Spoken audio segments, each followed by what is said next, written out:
नाज़रीन अस्सलाम वालेकुम। नाज़रीन 31 जनवरी आई और गुजर गई।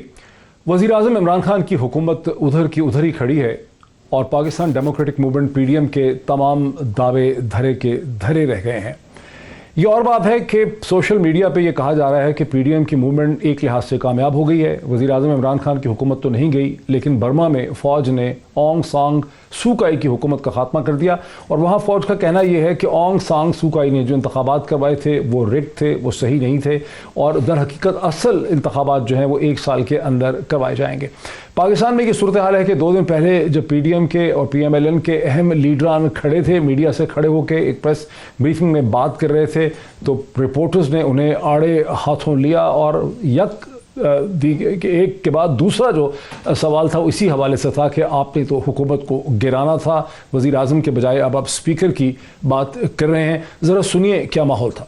PDM की तरफ ये नज़र आता है कि आप माजरत खान और रवैया अख्तियार कर चुके हैं। आप वज़ीर आज़म की हुकूमत को गिराने निकले थे और आज स्पीकर तक महदूद हो गए हैं, तो वो हुकूमत गिराने का एजेंडा कहाँ है सर? आजकल टॉक शोज और बहस मुबाहिसों में ये बात बहुत ज़्यादा होती है कि PDM जो है वो टूट फूट का शिकार है और उसमें अब बहुत ज़्यादा डिवीजन आ गई है।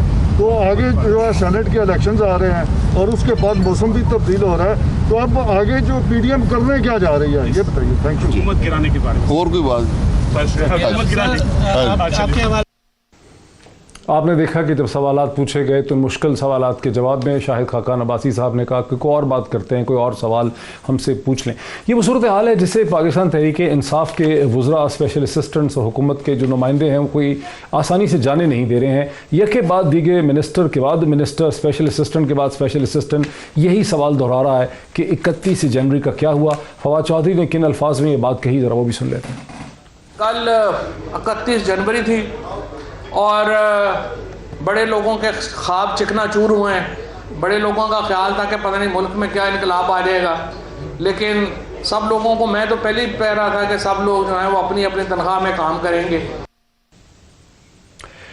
अब नाज़रीन ये तो फवाद चौधरी थे, वो बात करते हैं कि लोगों के ख्वाब चिकनाचूर हो गए हैं। जिन लोगों के ख्वाब चिकनाचूर हुए उनमें गालिबन एक मौलाना फजलुर रहमान भी हैं, जिनका तेज़ो तुंद जो बयानिया था गुज़िश्ता चंद हफ्तों का वो सब हमारे सामने है। लेकिन 2 दिन पहले मौलाना फजलुर रहमान जब प्रेस ब्रीफिंग से पेशावर में बात कर रहे थे तो उनका कहना यह था कि उनकी लड़ाई कभी पाकिस्तान की इस्टेब्लिशमेंट से नहीं थी, वो तो सिर्फ ये चाहते हैं कि इलेक्शन ठीक हो, उनकी लड़ाई तो हुकूमत से है। ये वो चीज़ है जो ना सिर्फ मैं आपको अभी टेलीविज़न पर दिखा रहा हूँ बल्कि पाकिस्तान के तमाम अखबार, खास करके उर्दू अखबार में ये हेडलाइन थी। नाज़रीन इससे मिलती जुलती बात बिलावल भुट्टो साहब ने भी की जब उन्होंने कुछ ट्वीट किए आज के दिन, जिसमें उन्होंने कहा कि जो सिलेक्टेड वज़ीर आज़म है इमरान खान, उन्होंने रिज़ाइन नहीं किया। हमने उनको मोहलत दी थी, डेडलाइन दी थी 31 जनवरी की, लेकिन चूंकि वज़ीर आज़म ने रिज़ाइन नहीं किया, वो घर नहीं गए, ये इज़्ज़त का मौका उन्होंने गवा दिया है। इसलिए 4 फरवरी को जो PDM की मीटिंग होगी उस मीटिंग में फैसला किया जाएगा कि लॉन्ग मार्च के हवाले से क्या करना है, अदम एहतमाद की तहरीक के हवाले से क्या करना है, सेनेट के इलेक्शंस के हवाले से क्या करना है। इन तमाम चीज़ों का फैसला होगा। इसका क्या मतलब है? क्या इसका मतलब ये है कि PDM की मूवमेंट जो है वो कोलैप्स हो चुकी है? क्या PDM की तमाम तर तहरीक जो है वो दम तोड़ चुकी है? जब हम ये बात करते हैं तो हमें याद रखना चाहिए कि दिसंबर 2014 में तहरीक इंसाफ ने अपना धरना इंतहाई मायूसी की सूरत हाल में ख़त्म किया था। उसके चंद दिनों के बाद ही जनाब इमरान खान साहब ने, जो वज़ीर आज़म है उस वक्त, उन्होंने रेहाम खान साहिबा से शादी भी कर ली थी और यूँ तमाम सियासत जो है वो मंजर आम से हट गई थी। लेकिन फिर चंद ही महीनों में तहरीक इंसाफ को और मौके मिले और उसकी मूवमेंट जो है वो वापस आ गई है। क्या यहाँ पर भी अब ऐसा ही होगा? अब सेनेट के इलेक्शन हमारे सामने हैं। सेनेट के इलेक्शन के हवाले से ऐसा लगता है कि हुक्मरान जमात में खासा खौफ भी है। इस वक्त प्राइम मिनिस्टर आज ये कहते पाए जा रहे हैं कि उनकी हुकूमत ने कंज्यूमर प्राइस इंडेक्स को, यानी घरानी को, महंगाई को बहुत कम कर दिया है। ना सिर्फ महंगाई को कम कर दिया है बल्कि ना सिर्फ कंज्यूमर प्राइस इंडेक्स को कम कर दिया है, जहाँ अंडे, टमाटर और सब्जियों की कीमतें कम हो गई हैं, बल्कि उनका ये कहना है कि कोर इन्फ्लेशन में बहुत ज़्यादा कमी आई है। उनके ट्वीट्स जो हैं वो आप स्क्रीन पर देख सकते हैं। इसी किस्म की बातें पाकिस्तान के एक्स फाइनेंस मिनिस्टर, जो प्लानिंग मिनिस्टर हैं असद उमर साहब, उन्होंने भी ये दावे किए हैं। और ये तमाम चीज़ें एक ऐसे वक्त पे कही जा रही हैं जब सेनेट के इलेक्शन भी होने वाले हैं। और दिलचस्प बात यह है कि एक तरफ तो हुकूमत की कह रही है कि महंगाई और घरानी में कमी, कंज्यूमर प्राइस इंडेक्स में कमी है, लेकिन साथ ही जहां एक हेडलाइन ये चल रही है वहां अखबारात में, अगर लेफ्ट पे ये हेडलाइन है तो राइट साइड पे अखबारात हमें ये बता रहे हैं कि पेट्रोलियम की, फ्यूल की यानी कीमत में 5वीं दफ़ा स्ट्रेट इजाफा हुआ है और बिजली के नर्ख में भी इजाफा हो रहा है। तो जब जब बिजली के और पेट्रोल के नर्ख बढ़ेंगे तो फिर सब्जियों की कीमतें कितनी देर तक कम रह सकेंगी, ये भी एक सवाल है। सो महंगाई और इकोनॉमिक परफॉर्मेंस वो इशूज़ हैं जहां हुकूमत अपोजिशन की गिरफ्त में आ सकती है। ये बुनियादी सवाल है जहां से हम बात का आगाज़ करेंगे और ज़ाहिर है बहुत से नथी सवालात हैं। स्टूडियोज़ में मेरे साथ तशरीफ़ रखते हैं जनाब फ़ारूक हबीब साहब, जो कि पाकिस्तान तहरीक इंसाफ के लीडर हैं, मेंबर नेशनल असम्बली भी हैं, सेंट्रल डिप्टी सेक्रेटरी जनरल रह चुके हैं तहरीक इंसाफ के, और फॉरेन फंडिंग का केस तो हम कह सकते हैं कि अकेले ही लड़ रहे हैं पाकिस्तान तहरीक इंसाफ के लिए। पार्लिमानी सेक्रेटरी हैं, मेरे साथ हैं। मुझे ज्वाइन कर रहे हैं PMLN के सीनियर रहो जनाब सेनेटर जावेद अब्बासी साहब, जो senate law and justice committee के भी मेंबर हैं। उसके अलावा डिफेंस, फॉरेन अफेयर्स, इंटीरियर और सेनेट फाइनेंस कमेटी के मेंबर ने कई दफ़ा हमारे प्रोग्राम में शिरकत कर चुके हैं। Very warm welcome to him as well. और पाकिस्तान पीपल्स पार्टी से मुझे पीपल्स पार्टी की सीनियर रहनुमा जो मिनिस्टर हैं सिंध की वुमेन डेवलपमेंट की, इससे पहले सिंध असम्बली की डिप्टी स्पीकर रह चुकी हैं, एक्टिंग गवर्नर रह चुकी हैं सिंध की, वो मुझे इस वक्त वीडियो लिंक के जरिए ज्वाइन कर सकेंगी कराची से। Very warm welcome to all my guest once again. Farooq Habib साहब, आपकी हुकूमत यकीनी तौर पर ये कामयाबी के जश्न मना सकती है। जैसा कि हमने कहा कि 31 जनवरी की तारीख गुजर गई है और वज़ीर आज़म जो है गुजरी हैं और PDM बहरहाल उसमें कामयाब नहीं है। हम सेनेट इलेक्शन की तरफ जा रहे हैं, लेकिन सेनेट के इलेक्शन में जो गुज़िश्ता चंद हफ्तों से एक खौफ और इज़्तिराब प्राइम मिनिस्टर और आपकी टीम की तरफ से नज़र आ रहा है कि आपको लग रहा है कि आपकी शायद पार्टी के खुद लोग जो MPs हैं वो आपके लिए वोट नहीं देंगे। इसी वजह से आप बार बार एक अखलाकी पोजीशन इख्तियार कर रहे हैं। और दूसरी तरफ जो महंगाई का है कि आपने ठीक है कंज्यूमर प्राइस इंडेक्स की कमी की आप बात करते हैं, लेकिन कहाँ पेट्रोल की कीमतों में इजाफा और कहाँ बिजली की कीमतों में इजाफा। देखिए, बात यह है कि डॉक्टर साहब आपने एक ही सवाल में एक ही झटके में जो है वो काफ़ी सारे सवालात पूछ लिए, लेकिन मैं एक एक करके तमाम चीज़ों के जवाब आपके सामने रखे देता हूँ। देखें, बात यह है कि जहाँ तक रही बात PDM की, तो PDM ने ये पहली डेडलाइन नहीं दी, इससे पहले बेशुमार डेडलाइंस PDM हमें दे चुकी है। कभी याद होगा कि फजल रहमान साहब का जो आखिरी धरना था उसमें हमें मार्च 2020 की डेडलाइन दी गई, फिर अक्टूबर 2020 की डेडलाइन दी गई, फिर 31 दिसंबर की डेडलाइन दी गई, फिर 31 जनवरी की डेडलाइन दी गई। ये तमाम डेडलाइंस पे डेडलाइंस जो हैं वो गुजर चुकी हैं और मैं ये समझता हूँ कि इन डेडलाइंस के बोझ तले दब के PDM खुद डेड हो गई है। आप देखें, एक दिन इस्तीफे का ऐलान करते हैं, दूसरे रोज़ जो है वो लॉन्ग मार्च का ऐलान करते हैं, तीसरे रोज़ जो है वो अदम एतमाद का ऐलान कर देते हैं और उस अदम एतमाद के ऊपर पूरी PDM अदम एतमाद कर रही है। यानी कि उसके ऊपर मरियम को यकीन नहीं, उसके ऊपर फजल रहमान को यकीन नहीं। तो किस तरीके से जो है ये PDM अपना ज़ाती एजेंडा आगे बढ़ाना चाह रही है, ये तो सबके सामने जो है वो खुल के आ गया। जो आपने सेनेट के हवाले से बात की, देखें सेनेट का तो है ना आपको सेनेट के मैं आ रहा हूँ, उस जानिब आ रहा हूँ। देखें, बात यह है कि मुझे आप ये बताएं डॉक्टर साहब कि जो सेनेट के इंतखाबात हैं, कितनी शर्म की बात है कि जो MNAs MPAs अवाम से लाखों वोट लेके मुंतखब होकर आते हैं, वो जब सेनेट के इंतखाबात आते हैं तो हर बार हॉर्स ट्रेडिंग होती है। ये हम कह रहे हैं, आप निकालें ना आज से 3 साल पहले कि इनके बयानात निकाल लें। आप ये चेयरमैन सेनेट का जो इलेक्शन हुआ था उसके अंदर इनके बयानात निकाल लें, ये उस वक्त क्या बयानात दे रहे थे। और मिसाके जमहूरियत की शिक नंबर 23 इन्होंने खुद एग्री किया हुआ है कि हम ओपन एंड ट्रेसेबल बैलेट करेंगे। हमें किस चीज़ का खौफ है? बात यह है कि हमने तो अपने 20 मेंबरान को 2018 के इंतखाबात से कबल पार्टी से बाहर निकाला था। ये अपने 14 लोगों को आज भी सीने से लगा के बैठे हुए हैं। जो बुनियादी चीज़ है वो असूली चीज़ है। वो असूली चीज़ ये है कि अगर एक तरफ PDM कहती है कि हम इंतखाबात में साफ और शफाफ इंतखाबात चाहते हैं, ट्रांसपेरेंट इंतखाबात चाहते हैं, इलेक्टोरल रिफॉर्म्स चाहते हैं, इस वजह से हम PDM की तहरीक चला रहे हैं। दूसरी जानिब जब सेनेट के अंदर शफाफियत की बात आती है, ट्रांसपेरेंसी की बुनियाद बात आती है, छांगा मांगा की सियासत की नफी की बात आती है, उस वक्त ये कहते हैं नहीं हम जमीर के सौदागर हैं, हम तो मंडी लगाएंगे, हम तो वोट खरीदेंगे। अब ये बुरी तरह एक्सपोज होने जा रहे हैं। अगर ये इसका साथ देंगे तो अवाम देख रही है, अगर इसका साथ नहीं देंगे तो फिर ये उन्हीं लोगों में शामिल होंगे जो खरीदो फरोख्त के लिए तैयार हैं। लेकिन खौफ नहीं है। फर्स्ट ऑफ आप माशाल्लाह बड़े आर्टिकुलेट हैं, बहुत अच्छा एक्सप्लेन करते हैं अपनी पार्टी का जो बयानिया है, लेकिन हकीकत तो ये है ना कि आप जो मुसलसल इखलाकी पोजीशन ले रहे हैं वो इखलाकी पोजीशन आप PMLN और PPP के खिलाफ नहीं ले रहे। आपको तो दरअसल खौफ ये लगता है कि इस सेनेट में इलेक्शन में अगर आपको सही वोट मिल जाते हैं अपने MPs के, सब MNAs MPs के, तो आपको 28 सीटें मिल जाएंगी सेनेट के अंदर। धड़का आपको यही लगा हुआ है कि शायद आपके बलोचिस्तान KP के जहाँ वोटों का मसला ज़्यादा अहम होता है वहाँ से कहीं PPP PMLN आपके लोगों को ना तोड़ ले, आपके बहुत से यही धड़का है ना आपको, और क्या खौफ है? देखिए डॉक्टर साहब, धड़के की बात नहीं है। मैंने आपको कहा कि जब हम 20 लोगों को उस वक्त निकाल सकते हैं तो हमारे लिए कोई धड़के का मामला नहीं है। धड़का ये है ना कि सेनेट में आपको वो मेजॉरिटी नहीं मिलेगी, आप सबसे बड़ी जमात बन सकते हैं, आपके पास PPP है। डॉक्टर साहब, यहाँ पर मेजॉरिटी माइनॉरिटी की बात ही नहीं हो रही। अच्छा, यहाँ पर बात हो रही है असूल की, यहाँ पर बात हो रही है प्रिंसिपल्स की, यहाँ पर बात हो रही है मुस्तकबिल की। आप थोड़ी देर के लिए पीपल्स पार्टी, पीटीआई, पीएमएलएन को साइड पे रख देना, आप असूल की बात करें। क्या हॉर्स ट्रेडिंग होती है? होती है। क्या वो लोगों के ज़मीर खरीदे जाते हैं? खरीदे जाते हैं। क्या रेट्स निकलते हैं या नहीं निकलते? निकलते हैं। उस चीज को अगर रोकना है तो फिर पीएमएलएन और पीपल्स पार्टी को किस चीज की शर्म आ रही है? ठीक है, चले ये सवाल ये क्यों खौफजदा हैं? यही तो बात है। ये सवाल तो जरूर बनता है आपका, सही है आपका ये सवाल। लेकिन सर जावेद अब्बासी साहब, मैं आपकी तरफ आऊंगा। सबसे पहले कम से कम इतनी तो हमारी रहनुमाई कर दें, मदद कर दें, हमारे व्यूवर्स को एक बात समझा दें कि जिस तहरीक का, मूवमेंट का पीडीएम ने सितंबर अक्टूबर में आगाज किया था ऑल पार्टी कॉन्फ्रेंस के साथ, जो आपने जलसे किए, जो रैलीज थे, जो अज़म था, जो एहतमाद था कि हुकूमत को हटाएंगे, अगर हटाएंगे नहीं तो कुछ ले लेंगे हुकूमत से, उसमें आपको बहरहाल कामयाबी नहीं हो सकी। जो मैंने आपको टुकड़ा दिखाया खाकान अब्बासी साहब का, अब आप लोग लाजवाब हो चुके हैं, आपके पास जवाब भी नहीं है इस चीज का। बिस्मिल्लाहिर्रहमानिर्रहीम। बहुत शुक्रिया पीरजादा साहब। पीरजादा साहब, ये एक मुसलसल अमल है जहाँ अपोजिशन हमेशा हुकूमत पर तनकीद भी करती है, सवालात भी उठाती है, और बात सूरत हाल ऐसी भी होते हैं कि कॉन्स्टिट्यूशन के अंदर, आईन पाकिस्तान के अंदर जो रास्ते बताए हुए रास्ते हैं, उन पर चलकर हुकूमतों को बाज़ दफ़ा घर भी भेजती है। इस मकसद के लिए अपोजिशन ज़रूर इकट्ठी हुई थी, उन्होंने अपनी जदोजहद की है, वो अपनी जदोजहद कर रहे हैं। और ये कोई एक मरला नहीं होता, ये इवॉल्विंग सिचुएशन होती है। बात सूरत हाल में आप फौरी आपको कामयाबी मिलती है, बात सूरत हाल में आपको अपने कार्ड जो है आप डिफरेंट तौर पर खेलते हैं। आप फौरी तौर पर जो चीज़ कहते हैं वो कार्ड आप प्ले नहीं करते, बस आप सोचते हैं कि वक्त हो आएगा।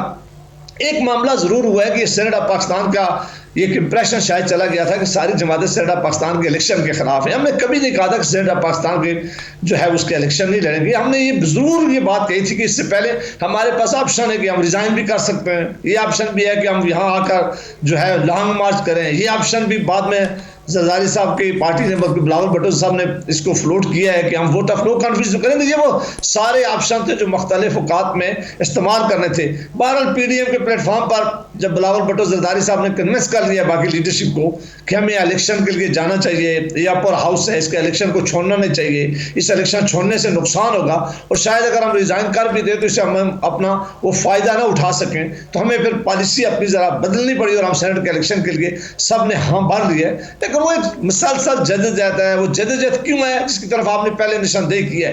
ये कोई ज़ाती दुश्मनी की बुनियाद पर हमें ऐसा नहीं कर रहे थे। हम ये क्यों कर रहे थे कि इस वक्त मुल्क में बदतरीन महंगाई है, बेरोजगारी है, कीमतें बहुत रोज़ की बुनियादों पर बढ़ रहे हैं, लोगों को नौकरी नहीं मिल रही है, लॉ एंड ऑर्डर की बड़ी सीरियस सिचुएशन है, बड़े सीरियस गवर्नेंस इशू है। हमने पहले पूरी कोशिश की पीरजादा साहब कि ये इशू हाउस के अंदर डिस्कस करें। हमेशा सारी दुनिया की कीमतों पे हम आ जाते हैं, कीमतों पे हम आ जाते हैं, हम कीमतों पे आ जाते हैं क्योंकि वजीर आजम मसलसल अब दावा कर रहे हैं, असद उमर और वजीर आजम दोनों दावे कर रहे हैं। मैं तो वो सवाल जो था कि एक चीज से हम आगे निकल जाएं कि वो जो तहरीक का आगाज हुआ था उस पर आप लोग अब मान गए हैं कि वो बहरहाल कामयाब नहीं हो सकी। जो वजीर आजम को निकालना था, जो उनको दफ्तर से निकालना था 31 जनवरी तक, उसमें तो आप कामयाब नहीं हो सके ना। वो तो आप कम से कम हमें बता सकें कि वो नहीं हुए, क्यों नहीं हुए। मैं फिर अपनी इस बात को रिपीट करूंगा कि ये देखें, कोई गैर आईनी तरीका इस्तेमाल नहीं करेंगे, ना करना चाहिए और ना ही जमहूरियत के लिए ठीक है। बिल्कुल वो तरीका नहीं करेंगे जो फरक हबीब साहब ने हमारे साथ आकर किया था कि यहाँ लोग बिठा दिए थे, कहा था प्राइम मिनिस्टर हाउस में हमला कर लेंगे, प्राइम मिनिस्टर हाउस को जबरदस्ती बाहर निकालेंगे, बाकी इंस्टीट्यूशन पे हमला कर लेंगे। हमने पहले दिन से कहा था कि जो आइन और कानून हमें इजाजत देता है वो सारे ऑप्शन हम इस्तेमाल करेंगे। वो ऑप्शन जरूर वक्त के साथ इस्तेमाल होंगे। अभी 4 तारीख को चूंकि पीडीएम की मीटिंग है, आप 4 तारीख का इंतजार करें, उसमें यकीनन को बड़ा ऐलान होगा और उसके नतीजे में फिर चीजें आगे जाएंगी। ठीक है, डॉक्टर तारिक साहब के घर में वो होगा, इसे कहते हैं इजलास पीडीएम का 4 तारीख को। शहला रजा साहिबा मेरे साथ हैं, पाकिस्तान पीपल्स पार्टी की सीनियर रहनुमा हैं, डिप्टी स्पीकर रह चुकी हैं सिंध असम्बली की, एक्टिंग गवर्नर रह चुकी हैं सिंध की। मोहतरमा शहला रजा साहिबा, अब्बासी साहब ये समझा रहे हैं कि ज़ाहिर डिफरेंट ऑप्शंस होती हैं, लेकिन बहरहाल 31 जनवरी की तारीख दी गई थी, तमाम लीडरान ने कहा था, अब कह भी दिया बिलावल भुट्टो ने कि वज़ीर आज़म को हमने डेडलाइन दी थी, वज़ीर आज़म घर नहीं गए। आप हमें बता सकती हैं कि क्या वजह है कि 31 जनवरी की डेडलाइन पे पीडीएम कामयाब नहीं हो सकी?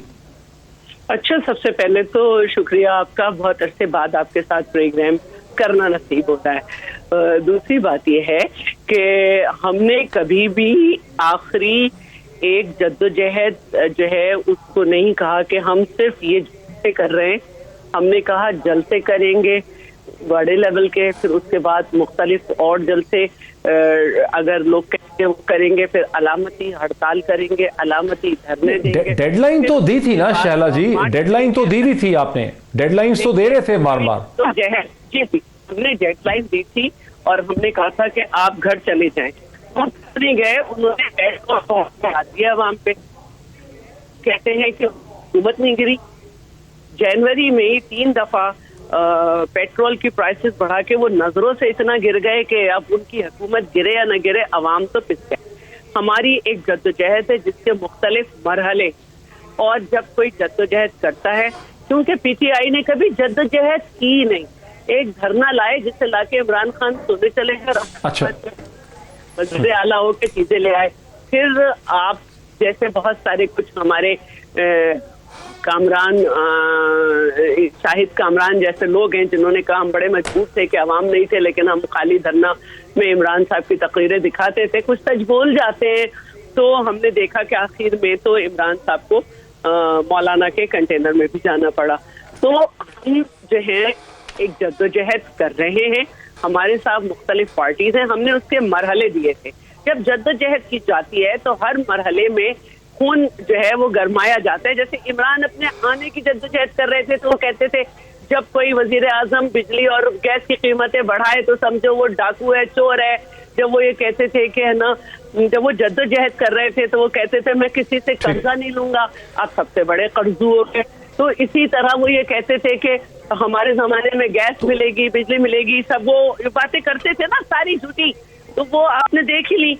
तो अब ठीक है, हाल यह है तो जद्दोजहद तो आपकी चल रही है, लेकिन 4 तारीख की, 4 फरवरी की जो पीडीएम की मीटिंग है अहम इस्लामाबाद में, वो जो 4 तारीख की मीटिंग है, उस मीटिंग में क्या फैसलों के हम तवक्को करते हैं कि किस किस्म के फैसले हमारे सामने आ सकते हैं 4 तारीख की मीटिंग में?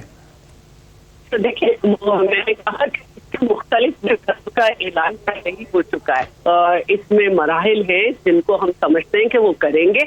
हम इस जद्दोजहद में कदम रख चुके हैं, जैसे नाकाम कहें कुछ कहें, लेकिन 22 साल की जद्दोजहद की पैदावार, किराए के तर्जुमान और किराए के मुशीर इक्वल टू वजीर, उनका काम जो है वो हुकूमत की परफॉर्मेंस नहीं है पीडीए में।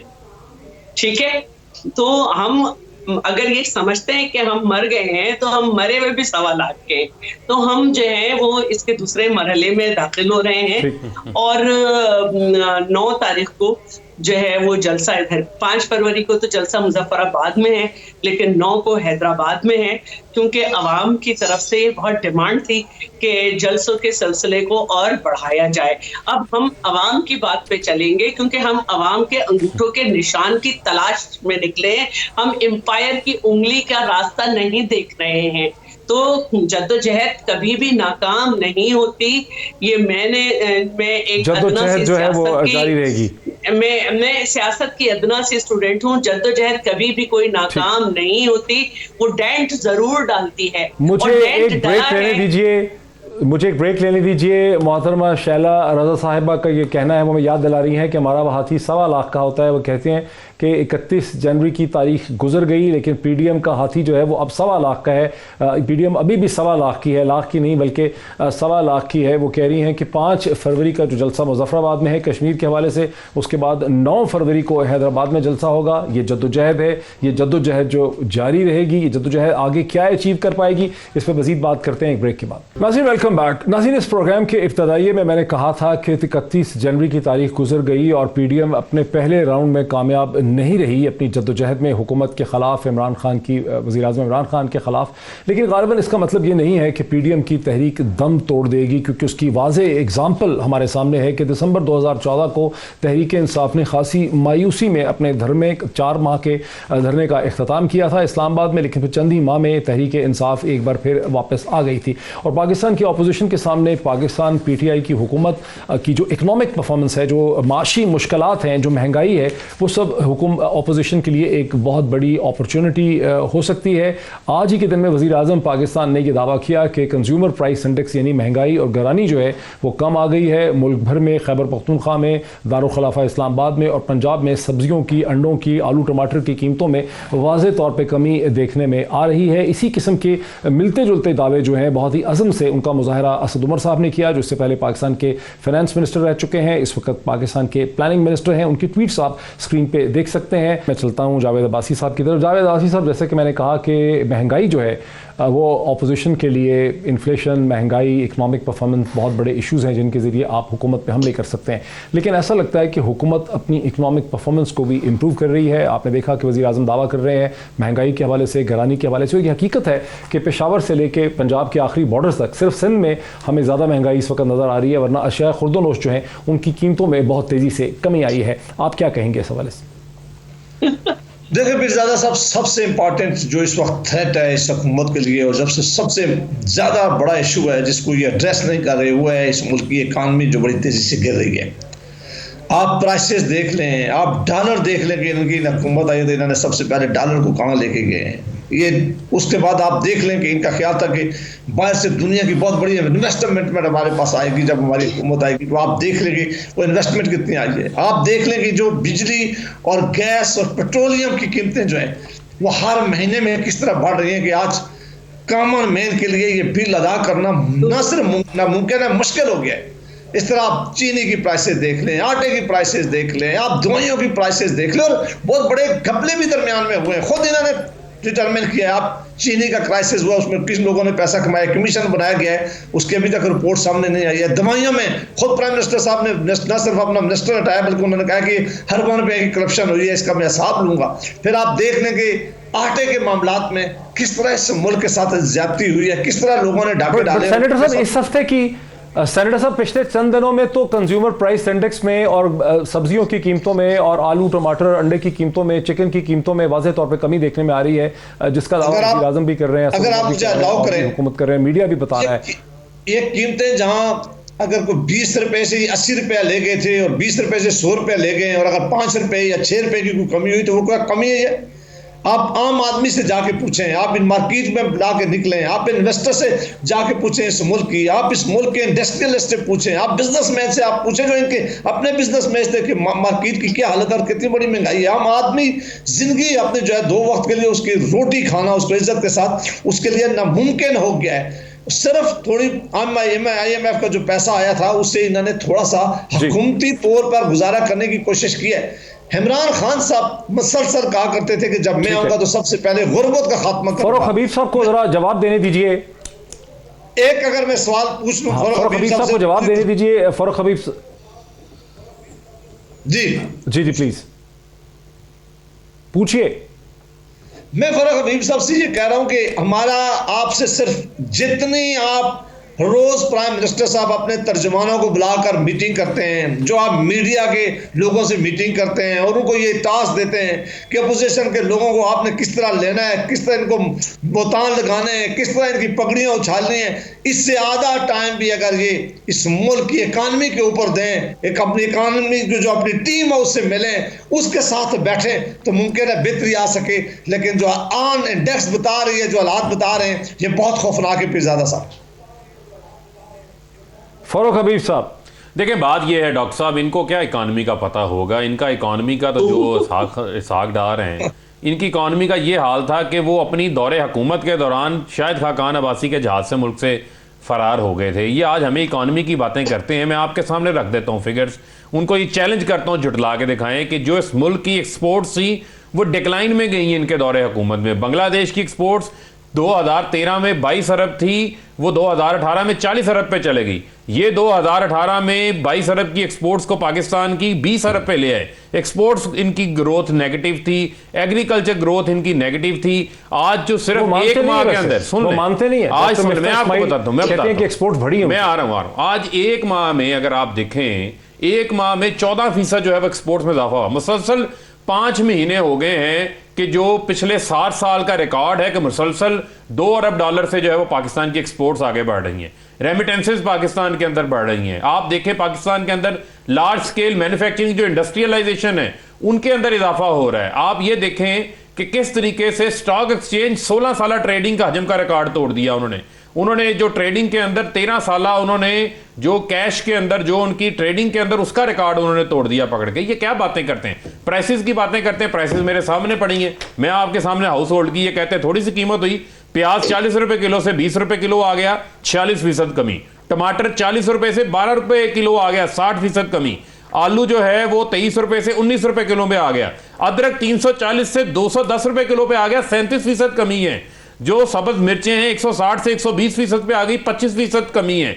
गाजर का जो रेट 25 रुपए किलो से 18 रुपए किलो पे आ गया। गार्लिक 150 से 130 पे आ गया।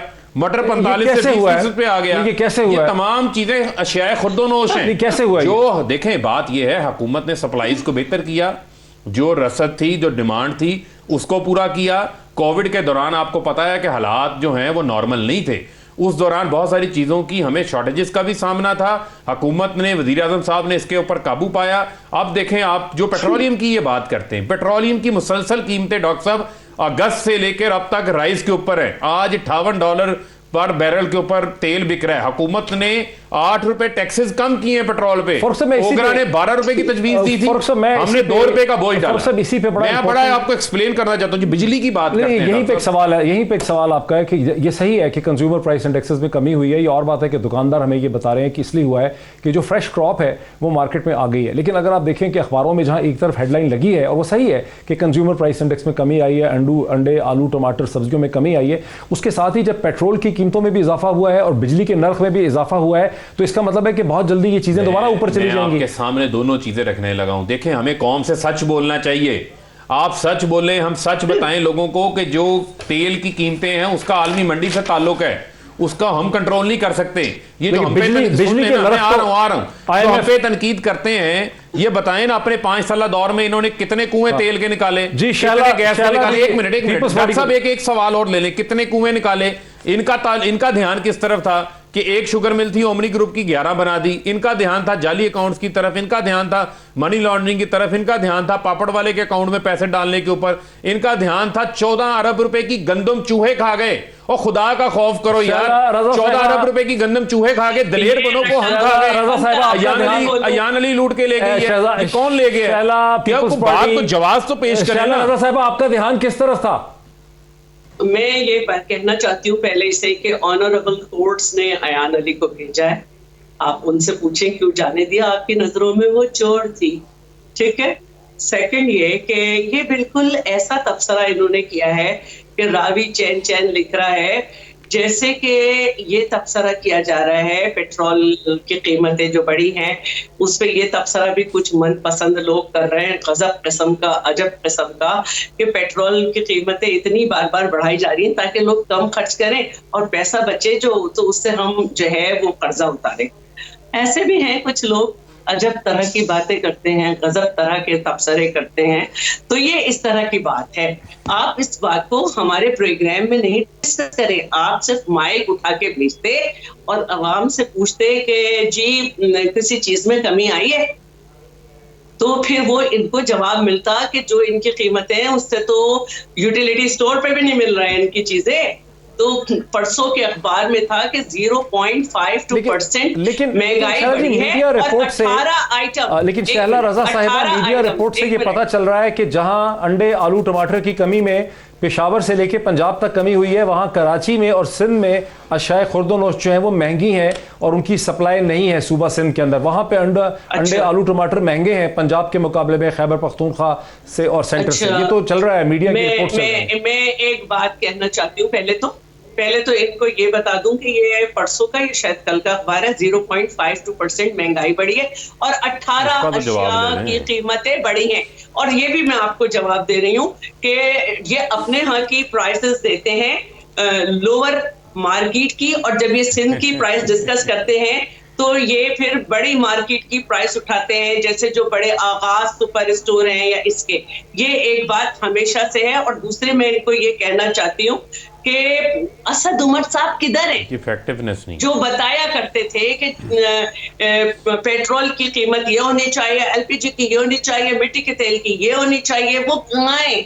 बताएं ना कि इस वक्त इंटरनेशनल मार्केट में क्या प्राइस है और आप कितना कमा रहे हैं, और ये भी बताएं कि जो लेवीज हैं उसकी आखिरी हद 30 है। आपने पिछली दफा जो कीमत बढ़ाई थी उसमें 30 कर दी थी। 2021 को आपने कहा था कि ये अवाम की बेहतरी का साल होगा। आपने मैं लेना चाहता हूं, मैं ब्रेक ले लूं, पहले मैं छोटी सी एक ब्रेक ले लूं। आप मेरी बारी में हमेशा ब्रेक लेते और उनके रटे रटाए सबक को सुनाते, जो उनका हर आदमी हर जगह कहता है। अच्छा, नहीं लेता मैं। तो मेरा कहने का मतलब जो है वो ये है कि अगर ये सब कुछ अच्छा, इतना मैं अच्छा आपको है, एक और तो इल्जाम मैं सुना इनसे- देता हूं। मैं आपको एक और इल्जाम सुना देता हूं कि आज ही के दिन में असद उमर साहब ने आपकी हुकूमत पे, वो आप उसका जवाब दे देना शैला, आप उसका जवाब दे दें। असद उमर साहब ने आपकी हुकूमत पे क्या इल्जाम लगाया? वो कहते हैं हम तो हालात बेहतर करना चाहते हैं सिंध के अवाम के, लेकिन जब हम इंटरवीन करना चाहते हैं, मदद करना चाहते हैं सिंध के अवाम की, आपकी हुकूमत, पीपीपी की हुकूमत जो है वो 18वीं तरमीम का नारा मार देती है। जरा सुन लें वो क्या कहते हैं। जरा सा भी अगर हम सिंध के अवाम के लिए कोई काम करने की कोशिश करते हैं तो आगे से नारा यह बुलंद होता है 18वीं तरमीम का, सिंध के बाइख्तियार होने का। पिछले साल कोरोना की बीमारी आई, बिलावल तो कहते थे लॉकडाउन लॉकडाउन लॉकडाउन, लेकिन इमरान खान को एहसास था कि गुर्बत क्या चीज होती है। 200 अरब रुपए पाकिस्तान के अवाम में तकसीम किए गए। मुराद अली शाह कहते थे कि यह मुजरिमाना काम हो रहा है। शायद उनकी नजर में गरीब की मदद करना मुजरिमाना काम होता है। प्रेस कॉन्फ्रेंस कर दी, वैक्सीन आ रही है, सिंध जो है वो वैक्सीन लेकर सबसे पहले करेगा। वैक्सीन एक नहीं है सिंध हुकूमत के पास, तमाम वैक्सीन वफाक इनको दे रहा है और उसके ऊपर सियासत हो रही है। शर्म आनी चाहिए। जी शैला रजा साहिबा, एक धले की वैक्सीन आपके पास नहीं है, लाइन में खड़े हैं। साहब को ये बता दूं, असद उमर साहब को ये बता दूं कि ये इंटरनेशनल पैंडेमिक है। हमने इनसे दरखास्त की थी कि हम सूबे के तौर पे भी खुद खरीद सकते हैं, इन्होंने मना कर दिया था। काम इन्हीं का है, जैसे भारत से पहले भी हुकूमतें पागल कुत्ते के काटने की वैक्सीन लेती थी, इन्होंने नहीं लिए। सिंध को ये एजाज हासिल है, वाइस सूबा खुद बनाता है। ठीक है, अब मैं आ जाती हूँ उनके दूसरे सवालों की तरफ। K4S2 50-50% वफाक और सूबे का मंसूबा था, इन्होंने आते ही उसको बंद कर दिया, इन्होंने पैसे नहीं दिए। इनके कुछ नहीं, अब आप मुझे जवाब वो कह रहे हैं कि हम मदद करना चाहते हैं सिंध के लोगों की, लेकिन आप लोग करना चाहते हैं। 161 अरब रुपए ऐलान थे, ऐलान रह गए। कुछ मंसूबे विफाक के चल रहे थे, इन्होंने वो बंद करके अपने लोगों को 15-15 करोड़ रुपए देके अब तक 44 करोड़ दे सके, नतीजा जीरो। जो हमारे 803 अरब के मंसूबे थे जिसमें क्लिक था, नेबरहुड इंप्रूवमेंट है, सब कुछ है, जो 2 साल से हमारे एडीपी में शामिल है, बजट में आके अपने मंसूबे बनाने की कोशिश की। और जो 300 अरब रुपए हम ऑलरेडी जो है जो हमने रखे हुए थे केसीआर के, उसमें भी ये घुस के आ गए। और सिर्फ एक ये इन्होंने बनाना है पिपरी तक, अंदर जो सब कुछ चल रही है उसमें इन्होंने झूठ सुप्रीम कोर्ट में कहा कि हमने केसीआर जो है वो कराची रेलवे स्टार्ट कर दी, वो पता चल जाएगा उनको। तो मेरा ये कहना है कि आपने कुछ किया कब है? आपने तो, अब आप 18वीं तरमीम की बात कर रहे हैं, तो मैं आपसे कहूं कि सेंसस पे बात करना और एडमिनिस्ट्रेटिव ऑर्डर लाना, आपने 18वीं तरमीम की खिलाफ वर्जी की है। वो सीसीआई का मैटर था। जब हम इनको ये बात बताते हैं तो इन्हें बुरा लग जाता है। फारूक हबीब का जवाब ले लें, ब्रेक खत्म होने वाला है वक्त हमारा। वफाक को जवाब का मौका दीजिए। एक मिनट। बजट में इन्होंने 229 अरब रुपए कम दिए और पहले क्वार्टर में एक मिनट करके ये सारा टाइम डॉक्टर ये मदद शैला साहिबा को मिल गया। मदद का ये इनका मुंह है मदद का। जी फारूक हबीब साहब, देखें बात ये है, देखें बात बड़ी सादा सी बात है कि इनके पास सिंध के अंदर इन्होंने किया क्या आज तक समझ नहीं आई। ये कह रहे प्राइसेस उधर क्यों कंट्रोल होती है? मुझे आप बताएं कि हमारे मैं बताता हूँ, सुन ले ना सर, सुन ले। अब आप सुनना नहीं पसंद कर रही। कैपिटल में आपकी हुकूमत, मैं तो आईना दिखा रहा हूँ, आपको बुरा लग रहा है, मैं क्या करूँ? अब सच्ची बातें कड़वी होती हैं, शैला साहब, सच्ची बातें कड़वी होती है, सुन लेना। आपको लोग बताते हैं, चले सुन लेना। मैं कौन सा डॉक्टर हसन हुसैन की बात कर रहा हूँ, वैसे मुजफ्फर टप्पी की बातें कर रहा हूँ? मैं उनकी बातें थोड़ी कर रहा हूं, मैं तो आवाम की बातें कर रहा हूं। जिस आवाम को खाली 30 अरब रुपया हमने कोरोना सपोर्ट के दौरान सिंध के लोगों को दिया, सिर्फ सिंध के लोगों को, आपने सवाए लूट मार के किया क्या है? वो एक अदालत ने रिमार्क्स दिए थे, डाइन भी साथ घर छोड़ देती है लाड़काना के, जब अरबों रुपए की फंड्स का मामला आया था। आप ऐसी बातें ना करें, जाके थर की हालत देखें, वहां पर बच्चों की हालत देखें, ना उनके पास स्टंटिंग ग्रोथ है, वहां पर ना पानी पीने को साफ है। सिंध के अंदर आपने किया क्या पिछले 12 साल में? कौन सी रिफॉर्म्स आप लेकर आए हैं? कौन सी आपने कराची के जो बुरा हाल किया, कूड़े का ढेर बना दिया, कचरे का ढेर बना दिया, किया क्या आपने?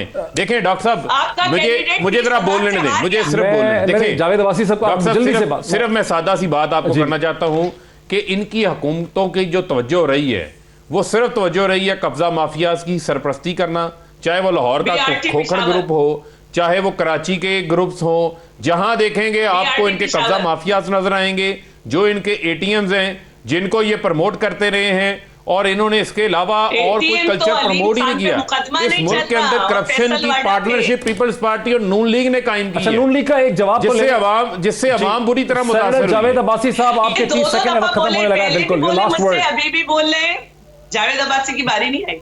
देखिए चले आप सेंटर साहब के भी 30 सेकंड खा लें, ये सब्र है पीडीएम के अंदर। पीडीएम एक दूसरे की बात ही सुनने को तैयार नहीं है। जी सेनेटर साहब, हम तो सुनते हैं, आप क्या कह रहे हैं कि आप मेहरबानी करके हमें चोर कहें, डाकू कहें, हमें जो इल्जाम मर्जी लगाएं, जो मर्जी बतान लगाएं, इससे आपके मसाइल हल नहीं होंगे। फारूक साहब, आपके लोग आज पूछ रहे हैं कि जो वादे आपने कौम से कराए थे कि हम घर बना के देंगे, हम इकानमी ठीक करेंगे, हम इस मुल्क से गुर्बत खत्म करेंगे, इस मुल्क में इन्वेस्टमेंट आएगी, इस मुल्क में हम डैम बनाएंगे, इस हमारा एक मंसूबा आपके सारे मंसूबों पे भारी है। जो यूनिवर्सल हेल्थ कार्ड है, जो खैबर पख्तूनख्वा में पंजाब में हमने दे दिया, 10 लाख रुपए की इंश्योरेंस आप नहीं दे सके, हेल्थ केयर दे दी हमने लोगों को। वक्त हमारा बिल्कुल ख़त्म हो गया। 31 जनवरी जैसा कि हमने शुरू में कहा आके गुजर गई, इमरान खान की हुकूमत उधर ही खड़ी है। इसका मतलब ये नहीं है कि अपोजिशन की तहरीक दम तोड़ देगी, बिकॉज मईशत की मैनेजमेंट जब तक तहरीक इंसाफ की हुकूमत नहीं कर सकेगी, ये बिजली के और पेट्रोल के बढ़ते नर्ख जो हैं वो हुकूमत के लिए एक बहुत बड़ा चैलेंज और अपोजिशन के लिए एक बहुत बड़ी अपॉर्चुनिटी है। आज इतना ही, फिर आपसे मुलाकात होती है। बहुत शुक्रिया।